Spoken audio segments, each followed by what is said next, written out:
Shalom Yashrala, this is your brother Dawada, coming back at you with this here truth again. First and foremost, I want to give all praise, honor, and glory to Yahweh, Bahashim, Yahushua, Bahashim, Rakakwadash. Double honor to the apostles and the elders of Great Millstone that taught us this truth and that rule well.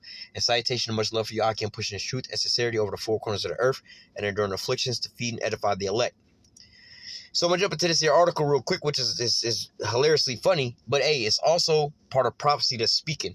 All right, because, hey, man, you know, when they cease from spoiling, this is when they're going to start spoiling or being spoiled. All right, so now, you know, America then went through the whole earth and plundered the whole earth, but now they want to stop, quote unquote, invading these other nations and everything else like that. But hey, now it's time for you to catch yours, man.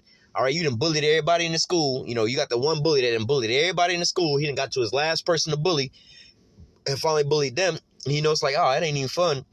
Bullying the same people over and over and over and over again. I'm kind of out of that stage. I'm gonna just chill and try to be nice and be friends with these folks. Be friends with these folks, you know. Now you start talking to some of these people and everything else like that. Now all the people you done bullied now is turning on you and calling you out about certain things and telling everybody your quote unquote secrets to embarrass you about all these things, man. Right when you thought everything was all cool and everything was all peaceful, then all of a sudden your sudden destruction come upon you, man. You was the biggest bullying everybody else until you bullied all the people in the class. Now all the people in the class is ganging up on you and calling you out over your shit, man. All right. And now who you think is going to come to your aid? All right. It says Biden hails end of relentless war in first UN speech, but vows to focus on Indo-Pacific amid tensions with China. All right. President Joe Biden told the UN General Assembly that the U.S. period of relentless war is over. Instead, Biden says America will fight climate change, the pandemic, and terrorism, both abroad and in our own backyard. You know, we also, you know, that's also, you know, going into, you know, them coming down with great wrath, you know, Jacob's trouble and things like that, you know, coming against the saints, all right, for standing for the word of Yahweh, Yahushua, not, you know, partaking in the Revelation 13:16 project. You know, we standing firm for the Lord, and, you know, they're going to come down upon us saying we're the new extremists. But nevertheless, you know, when it comes to these other nations around the globe, you know, they pretty much got their foot in pretty much everybody's door, you know. So it's like, oh, man, you know, we got enough of this and we got enough of that. Let's kind of cool down. Well, let's read the article because they'll talk about, oh, we got a peacetime now, you know. It says, taken to the podium at the UN General Assembly in New York for the first time as president, Biden painted the U.S. disastrous withdrawal from Afghanistan as a success, given that 2 decades of war, the 2-decade war was finally brought to an end under his watch. All right. We've ended 20 years of conflict in Afghanistan, and as we close this period of relentless war, we're opening a new era of relentless diplomacy.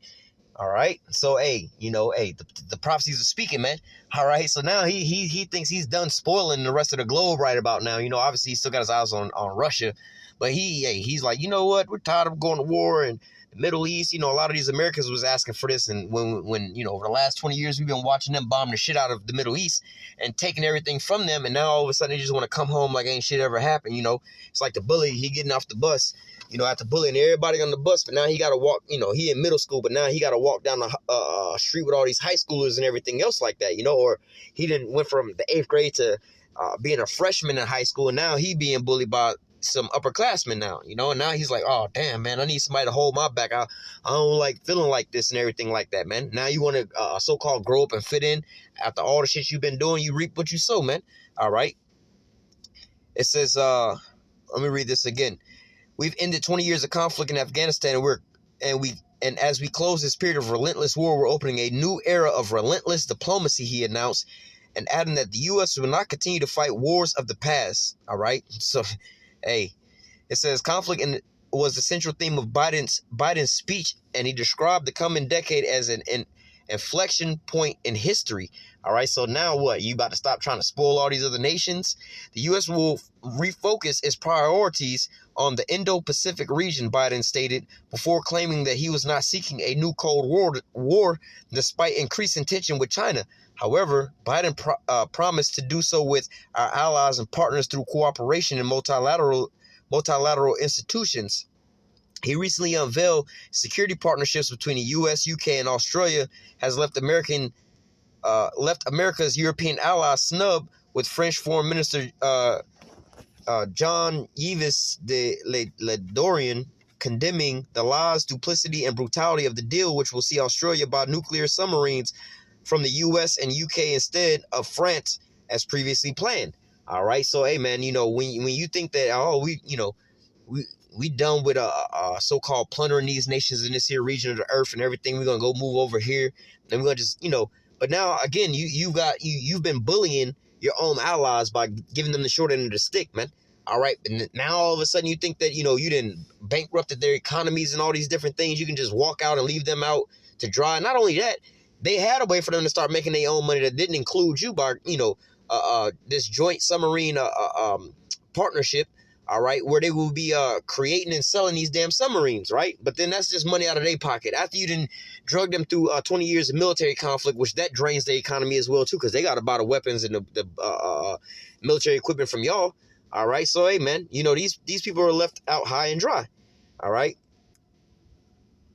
It says, in keeping with his campaign messaging of a more cooperative U.S. on the world stage, Biden called on his fellow leaders to work together to fight climate change and the borderless threat of the pandemic. The American president delivered a globalist message of international cooperation and global action on shared challenges, highlighting the administration's rekindling of ties to the World Health Organization and rejoining the Paris Climate Agreement, as well as the pledge to spend $100 billion on helping the developing world combat global warming. So now, instead of fighting wars where you're killing folks, more or less to say in that sense or that term, now you want to start so-called fighting a war against things like climate change and illnesses and pandemics and things like that, man. Oh, we're not fighting against people anymore. We're fighting against the things that's plaguing people now. All right, well then, you think that bad taste that you left in these nations' mouths is just going to just dry up like that, man? And you can just walk away as if you ain't did nothing wrong? No, man, you're going to get repaid for all these things, man. All right. Back in the realm of the military affairs, Biden stressed that the winding down of war on terror will not mean an end of the U.S. fight against terrorism. All right, now this is another slick, comment, because obviously we know who the new so-called extremists are. All right, those that stand for the Lord and not, putting any kind of poison inside of their body. All right, it says those who commit acts of terrorism against us will continue to find a determined enemy in the United States. He stated, today, we're better equipped to detect and prevent terrorist threats, and we're more resilient in our ability to repel them and respond. All right. It says Biden, however, has drawn scathing criticism for confusion surrounding the U.S. evaluation of Kabul that allowed ISIS-K suicide bomber to kill 13 U.S. troops at a city's overcrowded airport last month with retaliatory drone strikes that wiped out a family of Afghan civilians, killing zero terrorism. So it ain't looking good for you, America. It says, while ISIS-K and al-Qaeda members are reportedly operating in Afghanistan, once again, Biden's anti-terror crusade will also seemingly focus on its own citizens. All right. Again, going back into those that, standing for the Lord, we must also remain vigilant to the threat of terror that terrorism pose to all our nations, whether emanating from distant religions of the world or in our own backyard, he said, echoing the words of former President George W. Bush at a 9/11 memorial in Pennsylvania earlier this month, when he declared there is little cultural overlap between violent extremists abroad and violent extremists at home, whom he called children of the same foul spirit. And we could play these semantic games all damn day long about extremists and things like that. Like, yo, y'all niggas is some pro-medical extremists. Y'all over here forcing folks to go do this and do that. You making people lose their jobs for all this. That's straight up extremism. That's straight up terrorism right there, man. Threatening people over fear and terrorism and starvation and things like that because they don't want to bow down to your ideology, your brainwashing cultism. Like, we could throw all this same shit on y'all with all, how you like to demonize us. But hey, man, you know what I'm saying? Like, hey, let's just, y'all telling people to put all kind of just poisons into people's bodies and just deal with it, when we telling folks, hey, man, get off of those poisons. Don't defile your temple and things like that. So, man, we ain't really with all that back and forth in these semantics. But nevertheless, it says Bush's words were seen as threats by conservatives and supporters of former. We're not even gonna read on the rest of that. All right, so let's just jump into some scriptures real fast. Actually,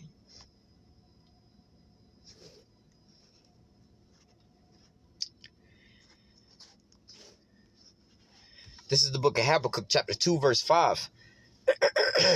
It says, yea, also because he transgresses by wine, he is a proud man, neither keepeth at home, who enlarges his desire as hell, and his death cannot be satisfied, but gathereth unto him all nations, and heapeth unto him all people. All right, and he does this to reign over these people and extract the resources from up under them. All right, he's not trying to reign, as co-kings with these other nations, man. He's not over in Afghanistan, wasn't in Afghanistan, Iraq, the Middle East, and all these things to uplift and build up these nations for these people over there. No, he was just over there to extract resources, the opium in Afghanistan. We're over there trying to help them and do this and do that. Then all of a sudden, y'all just pull out like the way y'all did and leave them the way that y'all left them. You didn't care about them to begin with, man. You was only over there for your own benefits, man. So now these nations are starting to look at you like, bro, how can we believe anything that you say, man? All right, we don't have to go out here and tell these other nations that the so-called white man is the devil. The so-called white man calling your ass out as being the goddamn devil, man. All right, this damn devil is... Hey, this nigga, he the perfect goddamn devil. This nigga is so goddamn demonic that the rest of you damn devils is calling the damn devil out for how demonic this nigga is, man. All right, you done stirred up your own damn demons, man. This is how bad this nigga is and how bad he got to go, man. All right, verse 6. Shall not all these take up a proverb against him, a taunting proverb against him, and say, woe to him that increaseth that which is not his. How long into him that laid it himself with thick clay. And this is part of the story that's been over the news over the last, 2 weeks. All right, talking about, you just spent trillions of dollars in the war in Afghanistan just to pull out and leave it in the same state, worse state than when you first got over there, man. All right, Afghanistan is in a way worse position than when you first took your little ass over there and spent trillions of dollars in 20 years over there and just bringing down, not only the spirit of the people from constant, you got a lot of these soldiers that are speaking out and they turn their back on the government, the military and everything else like that. Like, man, and you got to think about some of them in their perspective. Like, they didn't went out there and, they was fed the lies. They believed it, man. I went to serve my country, to die for my country, and to be a good patriot. Me and my brothers in arms, we went over there. And the hot days, the wet boots, the sleepless nights, in the middle of the Middle East, in the middle of the hot sun, we did all this. And seen our brethren get shot and get killed and get blown up from IEDs and terrorists and things like this. Then all of a sudden, the people we've been over there fighting and the people we've been over there protecting, all right, all of a sudden you want to start making deals with the people who was over there fighting, the people that went over there and killed my brothers in arms. And then you over there letting those same people kill the people who was over there protecting, the people you didn't started making relationships with, man. All right, and that's part of the things they don't really tell you about. I had some friends, because I graduated, 2006, right? Which is not far off from when they started going over there in 2001 or like early 2002. All right, so I got some friends that went over into the war and fought over and all those, those conflicts and things like that. And I can remember having a conversation with one of my friends that I went to school with, after he came back. This was like early off in the war, you know what I'm saying? Like 2006 or 2007, 2008 or something like that.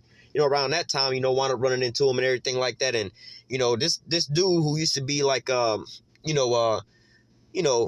had a different type of spirit. He was like, not to say a different type, but, he was always in the, women and this and that, having a good time and all these things and so on and so forth. And to see him when he came back, he was all like really quiet and just, and trying to talk to him like, bro, you ain't the same person no more. What's going on? And then he started, going into certain things of what he was dealing with from going over there. He's like, yeah, man, and this and that. He's like, nah, I ain't really over there. We not really over there like just killing up folk like that and everything like that. We're protecting these people from the quote unquote terrorists and stuff like that. And when you over there with the population, you begin to create relationships with them because you may be in a place stationed over there for a couple months to a year or so. And Salaki, give me a second. Yeah, you may be stationed over there for a couple months to a year or so, guarding a particular base or guarding particular things and just, stationed in a certain place. Whereas, you get to meet the locals that are around there, Because when you go into war and conflict like that, they don't just, the civilians don't just walk away and stuff like that. They want to go out there and, guarding certain infrastructure in certain places, the cities and stuff. And I can remember a story that he was telling me about how, he was over there. They was over there, for, in this one location for like about a year and a half or something like that. And, he was telling me about his relationships with some of the folks and his barber and this little kid, two different stories, but it was a barber and a little kid, right? He used to go get his hair cut, talk to the barber and everything like that. They became good friends. Again, just like you go and get a job somewhere, you happen to be around the same coworkers every damn day. Y'all, create some type of relationship. It may not be super deep where y'all go to each other's house and do things on the weekends together, but y'all see each other every day and everything else like that. You may be a little moved if somebody you've been working with for the last 3 to 5 years just wound up dying of a heart attack last night or a car accident or something like that. Oh, that was kind of sad. That was my homie and everything at work. Y'all ain't close friends, but y'all been working together, so y'all got a little relationship, man. And he was heard about how basically somebody went in and killed his barber, and then a little boy, which they used to play. He said they used to teach him like soccer or some other shit like that, and it was like they were really poor folks in this and that, and how the little boy went over there and got killed, and this really fucked with him. And then now when they coming back home and things, and then also some of his friends are dying. It's like, damn, man, they have the mindset is like, man, my friends died for what? They died in vain for them just to pull out like this. Or the people who was over there, so-called protecting and securing for so many years, we're gonna just pull out and let these folks over there just slaughter them and things like that, man. So now all these people are starting to not to say turn their backs, but look at you in a different type of light, more or less to say, as far as this American military and their leaders. We're fighting for our freedoms, we're fighting for this, we're fighting for that. Like, nah, we're fighting for these globalist pockets, man. We're over here dying for y'all to over here and get oil and opium so you can sell drugs to our little brothers and our little sisters and our nieces, our nephews, our brothers, our sons, and so on and so forth, for them to get all strung out over here, man. All right. Verse 6, shall not all these take up a parable against him, a taunting proverb against him, and say, woe to him that increaseth that which is not his? How long unto him that lateth himself with thick clay? Shall they not rise up suddenly that shall bite thee, and shall awake that shall vex thee, and thou shalt be for booty unto them? All right, let me read the next one. Because thou hast spoiled many nations, all the remnant of the people shall spoil thee, because of men's blood and for the violence of the land of the city and all that dwell therein. All right, so these nations that you've been bombing to hell and back for the last 20 years, they're gonna feel some type of way about you, man. When you see these folks over there talking some death to America and stuff, and y'all say, oh, they hate us because of our freedoms. No, they hate you because you've been bombing them for the last 20 years. You can just walk away like ain't shit really happened, man. All right, you just it's just like, all right, because we speaking to Jake right now. You may be in a scenario where you walking around some other folks or whatever, somebody step on your shoe and be like, oh shit, my bad, because I ain't even see you right there, my bad, bro. And it ain't that big of a deal. But then all of a sudden you walking around, somebody step on your shoe, and then they just stop, look down at your shoe, look up at you, look down at your shoe, and just step on that shit again and keep it walking. You gonna feel some type of way, like, what the fuck? Then you gonna, you know what I'm saying? If Jake felt like that, how much more would these folks has been over here bombing the shit out of these countries and sacrificing their sons and their daughters, and you just leave them, they ass out like that? Or you didn't drag their country into these wars for the last 20 years and all of a sudden undercut them with a deal that's gonna leave their ass out there broke and things like that, man. These nations gonna look at you some type of way, like, bro, this wasn't no damn accident, bro. You did this shit on purpose, and then you double back and spit on my face, man. All right, we gotta go get this nigga, man. All right, so look, man, you over here has been spoiling all these folks, and you think you're gonna just ride off into the sunset? No, these nations about to start ganging up against your ass, man. All right, they all start to turn evil eye towards you. Your own allies for one.